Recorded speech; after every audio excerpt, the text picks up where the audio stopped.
The LIMA Hall of Fame Award is the highest tribute we give to somebody who's contributed to the industry for over the years. Now, it's not often that people go out of their way to sing the praises of a lawyer, but Greg Battersby is no ordinary lawyer. Since setting out in the legal profession more than 30 years ago, Greg has distinguished himself in extraordinary ways throughout the course of his illustrious career. His accomplishments have been chronicled numerous times since the announcement of his induction into the LIMA Licensing Hall of Fame. And knowing how Greg is famous, or maybe I should say infamous, for avoiding the spotlight, I'm sure he won't mind if I don't go into all of them right here. Suffice it to say that LIMA would not exist as it does today without Greg's input and dedication. I'd be very hard-pressed to think of anyone during the course of my 12 years with LIMA who has had a more profound impact on the industry and the association than Greg has. Yeah. I can go on and on about how Greg has pioneered the field of licensing law, or how his sage guidance as general counsel for the past 15 years has kept LIMA on a steady course forward, or about his chairmanship of numerous committees over the years, or about how his generosity with his time in imparting his knowledge of licensing law has resulted in a higher level of professionalism for hundreds of us in the industry. But above all those contributions, Greg has always stood for the highest level of integrity, dedication, and leadership. Just as importantly, he's the only guy I know whose prowess on the golf course rivals my own, as we've both broken ground in ineptitude many times over the years. But seriously, Greg, this is a recognition that is richly deserved and long overdue. So Greg, on behalf of the entire licensing industry, please accept my heartfelt thanks and gratitude to you as a colleague, mentor, and most of all, a friend, as we welcome you as the newest LIMA of the Licensing Hall of Fame. Greg?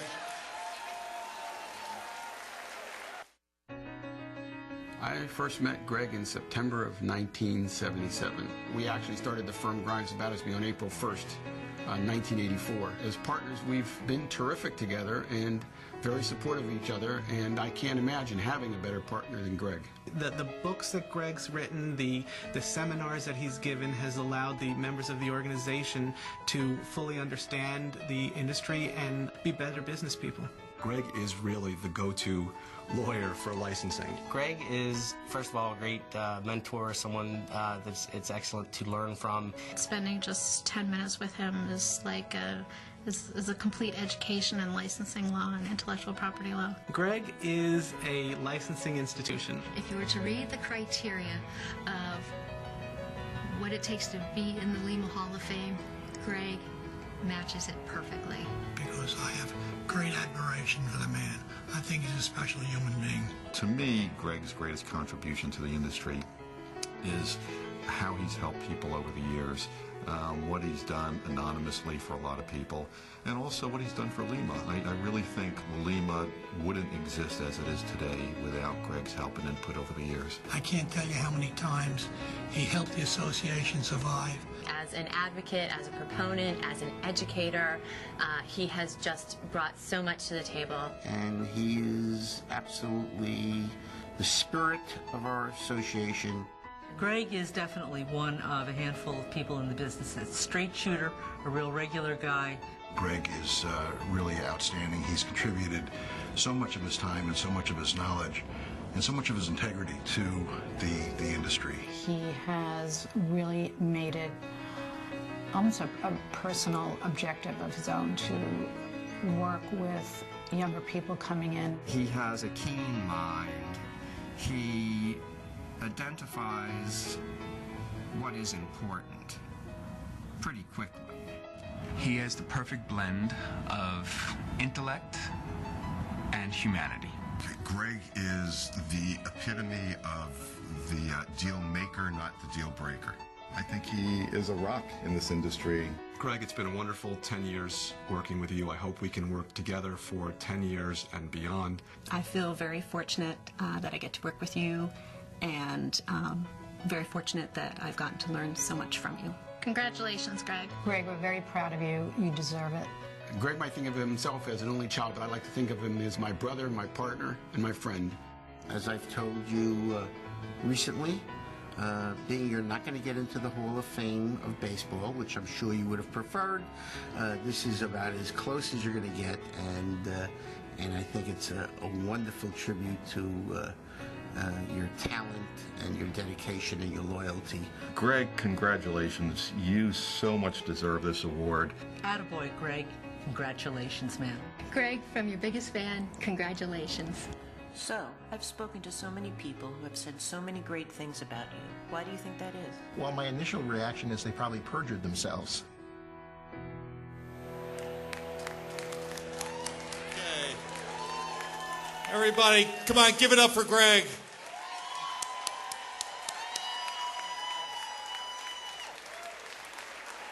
Okay, quiet down for just a second.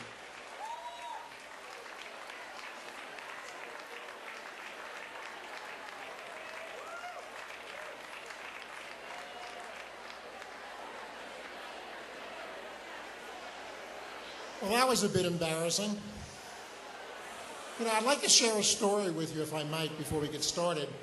A couple of days after Charles called and told me that I had been elected to the Hall of Fame, I had occasion to meet with Bernie Leifer. And Bernie, as you know, is LIMA's chairman, and tonight was Elwood in the Blues Brothers. Bernie asked me what my first reaction was when I heard that I had been elected, and I told him I was surprised, humbled, and speechless. Well, in true Bernie fashion, he leaned over, put his arm around me, and without his sunglasses on, I might add, said that while he was pleased that I was humbled, he really hoped that I would remain speechless, at least through this evening. He mumbled something about wanting to stay on schedule, and if I was speechless, I wouldn't have a speech, and we could move it through a little quicker. Elwood, I promise that I will be short. What probably surprised me the most is that I'm the first practicing lawyer inducted into the Hall. Candidly, I never thought that the board of directors would even consider me, since, after all, who actually likes lawyers? Nobody likes lawyers, right? Let me prove my point. Please, I want a show of hands out there. Anybody out there actually like lawyers? Show of hands. Now, if you're a lawyer or related to a lawyer, please put your hands down. You know, I tell people that life is unpredictable. When we're young, we all have grand and glorious expectations and plans as to what we will do when we grow up. I truly believe, however, that the secret of success is being at the right place at the right time and having the time and the awareness to recognize it and take advantage of it. Think back to when each of you were in the 3rd grade and you were asked the age-old question, what do you want to be when you grow up? I suspect that with the possible exception of maybe Mark Kaplan or Mike Stone, whose fathers were in the business, nobody out there would have said, I want to go into licensing. Yet we're all here, and I suspect that most of you are very happy about it. I certainly am. Candidly, when I started law school, I knew nothing about licensing. I actually started working as a quality engineer at Grumman Aerospace, working on the lunar module and the F-14 program. Those of you who saw Apollo 13 will remember that it was Grumman's lunar module which actually brought the astronauts home. Fortunately, we were working around the clock trying to find a solution, but for the astronauts, they had the good fortune of knowing that Grumman had a lot of engineers far better than me. After putting in the obligatory couple of years at the big Wall Street firms, I found myself at Gulf and Western, where I was working as a senior patent counsel on such high-tech projects as nuclear ball valves, electric vehicles, pantyhose, mattresses, and what have you. For those of you who were around in the 1970s, Gulf and Western was really the predecessor of Viacom. They were the ultimate conglomerate, and among other things owned Paramount Pictures and Simon & Schuster. While I was plugging along on some boring patent stuff, the lawyers on the other side of me seemed to be having really a lot of fun. The lawyer on my right was Bruce Hosmer, who would ultimately become LIMA's first counsel. He was doing the Paramount enforcement work, going to Star Trek conventions and tracking down infringers. One of my favorite was a moving company known as the Star Trek Movers, who claimed that they could move you where no man has ever moved before. The lawyer on the other side of me was my current partner, Chuck Grimes, who was in charge of protecting Paramount's trademarks. In actual fact, Chuck should have gone into retail, because since he was actually running a department store out of his office, collecting and distributing the t-shirts, sweatshirts, and caps he was receiving as specimens. You could actually put an order into Chuck for a particular shirt in a particular size and a particular color. For the first 2 years of my son's lives, they were walking billboards for Paramount, wearing shirts which we specially ordered from Chuck from their licensees. Well, I went home one night and I said, what's wrong with this picture? My job is boring. Their job is a lot of fun, so I said to my boss, you need some help in the merchandising area? I'd like to get working in there. Well, he sat back and asked me whether I had ever been in the Army. I thought it was a bit curious. I asked him why, and he said, well, if you had been in the Army, Greg, you'd know never to volunteer. Well, he ultimately relented, and the rest is history, and then it's been a great ride for me ever since. There are many people I'd like to thank tonight, but by far and away the most important are the two partners in my life. My wife, who I met 45 years ago, and when I met her, I got really, really lucky. I've been a sailor most of my life, and in nautical terms, she's been my compass and my rudder. She's kept me on course in good times and bad, and I can't imagine life without her. Every time I hear the song, The Wind Beneath My Wings, I think of Susan. She's truly the wind beneath my wings. The other partner of my life is my best friend, Chuck Grimes, who's been my law partner for 25 years now, and a friend for more than 30. In fact, we just celebrated our 25th anniversary as Grimes and Battersby. Just think, we started a law firm on April 1st, 1984. What normal lawyers would start a law firm on April Fool's Day? It takes a special pair, and certainly Chuck and I are. The best tribute I can say to Chuck with respect to our relationship is we've worked for 25 years without ever having a written partnership agreement. Something, by the way, I'll never suggest that any of our clients do. It works for us because we have absolute trust in one another, a rare thing in this day and age. I'd also like to thank my sons, Damien and Adam, as well as my daughter-in-law, Shelley, for making the trip out here and being able to share the moment with us. Damien and Shelley are both practicing veterinarians in Westchester, and Adam runs our high-tech baseball pitching machine business. Susan and I have considered that one of the most important things and roles as a parent is to prepare our children for life and to be able to stand on their own 2 feet and face the world. By that measure, we've been successful. The fact that they're also great, caring people is a side benefit. I'd like to thank Charles Riotto, somebody who I've known for more than 25 years and worked with for the last 15. I've come to value him as a dear friend. It's been truly a great working with him over these years. I'd also like to thank the LIMA staff, most notably Louise Caron, who I've repeatedly said is one of the 5 nicest people that I know in the world. Murray Altschuler, for whom the hall is named, is also deserving of my gratitude. As most of you know, Murray was LIMA's founder and its first managing executive director. It was Murray who asked me to serve as counsel 14 years ago. I remember my first board meeting, listening for an hour and a half in a debate of what color napkins we can have at the gala, and saying to myself, what did I get myself into? Special thanks go to the LIMA Board of Directors, who had the wisdom and foresight to elect me.